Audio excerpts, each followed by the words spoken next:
Petrol diesel भरवाते हैं तो स्पेशल एक्साइज ड्यूटी वैट के साथ साथ हम रोड डेवलपमेंट सेस और इंफ्रास्ट्रक्चर सेस भी भरते हैं। उसके बाद जब हाईवे पे गाड़ी चलाते हैं तो टोल टैक्स भी हमसे वसूला जाता है, जो एक नागरिक के लिए अनबियरेबल बनता जा रहा है। सर, मेरा सेकंड कंसर्न है extremely poor quality of roads.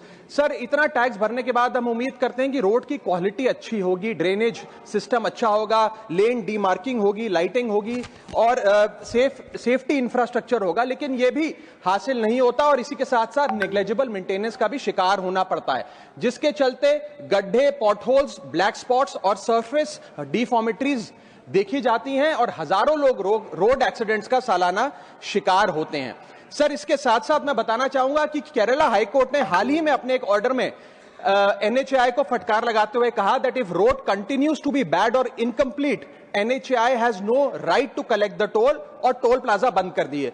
Jammu Kashmir high court ने अपने 2 टोल प्लाजाओं पे 80% की छूट देते हुए कहा कि सड़कें इतनी खराब हैं कि ऑपरेटर को टोल वसूलने की कोई अधिकार नहीं है। सर, इसी के साथ साथ थर्ड कंसर्न है कंजेशन, ट्रैफिक जैम और delay at toll plaza. Sir, इतना पैसा देने के बाद भी अगर 30 से 40 मिनट टोल प्लाजा पे खड़ा होकर समय बर्बाद करना पड़े, लाइनों में लगना पड़े, तो क्या फायदा sir? Highways are meant for seamless connectivity, seamless mobility, लेकिन टोल प्लाजा पे जो कंजेशन है उसकी कॉस्ट कौन कैलकुलेट करेगा? सबसे पहले गाड़ी ऑन रहती है, उसकी फ्यूल कॉस्ट, दूसरा आदमी का समय बर्बाद होता है, उसकी प्रोडक्टिव मैन पावर कॉस्ट, उसके साथ साथ शेड्यूल डिसरप्ट होता है, जॉब इंटरव्यू कैंसिल होता है, बिजनेस अपॉर्चुनिटी लूज होती है, एग्जाम कैंसिल होता है, उसकी अपॉर्चुनिटी कॉस्ट। इस तमाम कॉस्ट को अगर आप जोड़ेंगे तो पाएंगे कि एक invisible cost to our economy है, जिसके बारे में कोई बात नहीं करता। इसके साथ साथ कई सारी लेन्स तो ऐसी हैं सर जिसमें लोग नहीं बिठाए जाते, बैरियर नहीं होते, जिसके चलते कंजेशन होता है। मेरा चौथा कंसर्न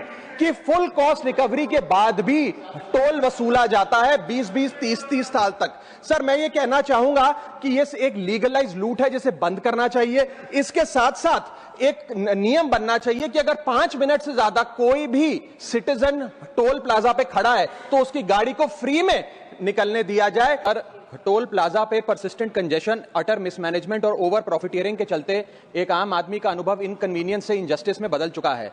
और आज मैं उन्हीं सिटीजन्स की जो टोल प्लाजा पे हैरेसमेंट फेस करते हैं उनका मुद्दा आपके सामने रखना चाहूंगा। सर, मेरा पहला कंसर्न है tax burden on the citizen. Sir, incidence of tax related to roads and highways is very very high in India. पहले हम इनकम टैक्स इनकम के माध्यम से जब गाड़ी खरीदते हैं तो उस पर GST और नाना प्रकार के जो टैक्सेस देते हैं उसमें रोड टैक्स और इंफ्रास्ट्रक्चर सेस भी भरते हैं। उसके बाद जब पेट्रोल डीजल भरवाते हैं तो स्पेशल एक्साइज ड्यूटी वैट के साथ साथ हम रोड